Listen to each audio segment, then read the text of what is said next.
True love is a commitment towards imperfect people. What is imperfect people? The truth is this: none of us are perfect. To love perfect people is easy, but we're commanded to love one another. Who is this one another? Imperfect people. Do you now understand why sometimes the hardest people to love are your family members? Because you live with them, you know them, you see their warts, you see their defects, and you react. My friend, however, you need to know, God commands us, love your neighbor as yourself. Your neighbor is your family members. Your neighbor are your church members, your office mates. These are the people we know. And God is saying, love is directed towards imperfect people. I'm reminded of the story of Kathy. Kathy was a Christian leader, but she got fed up with her husband.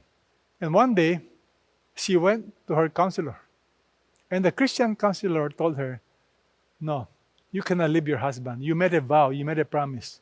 In good times, in bad times, till death do us part. You made a commitment to love your husband.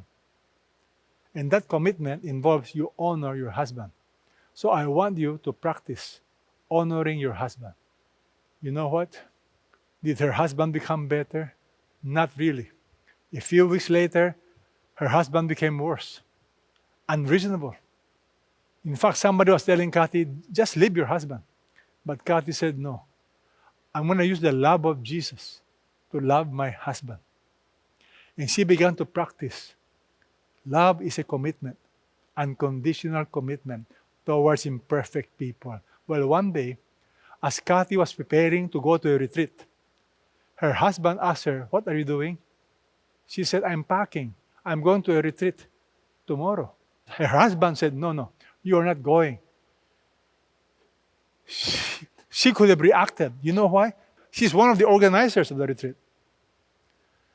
That night, they had a dinner with a famous Christian leader. And Kathy asked that leader, should I go to the retreat? Should I not? And the Christian leader told her, Kathy, your priority is God. Pursue God. Number 2, your family. Number 3, your ministry. You stay home. Kathy was so disappointed. She went home. She told her husband, I'm not going. But you must remember, she said this with tears. She saw her plane ticket. She saw everything. A few months later, there was a conference. And Kathy and her husband were invited by their friends. In that conference, it's about husband and wife relationship. Guess what happened at the end of the conference? The speaker said, if any of you would like to share what God has done in your life, please stand up. A lot of men were standing. And what shocked Kathy was her husband stood up. Her husband went forward, fell in line, and began to speak. And her husband said, my wife, Kathy, 1 Peter chapter 3 me, and brought me to the kingdom. What did the husband mean by 1 Peter chapter 3? Remember, love is, love does. 1 Peter chapter 3. In the same way, you wives, be submissive to your own husbands, so that even if any one of them are disobedient to the word, they may be won, without a word, by the behavior of their wives. In the case of Kathy, love is a commitment to honor, to be submissive to somebody who is not perfect, her husband. A couple of weeks later, her husband told Kathy, I'm attending a men's conference. And in that men's conference, the husband called Kathy at home. And the husband said, Kathy, do you remember a few months ago, I told you not to attend the retreat? Will you forgive me? I've been selfish. I was not considerate. Wow. What an amazing transformation. Such is the power of true love. Love is. Love does what God wants us to do. So love is a commitment towards imperfect people to seek their highest good. What do you mean by highest good?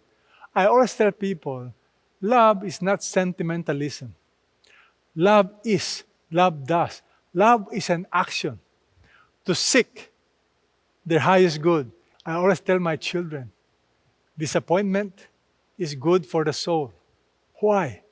Because if you love somebody, you don't want to spoil them. It goes beyond sentimentalism. Whom the Lord loves, He disciplines.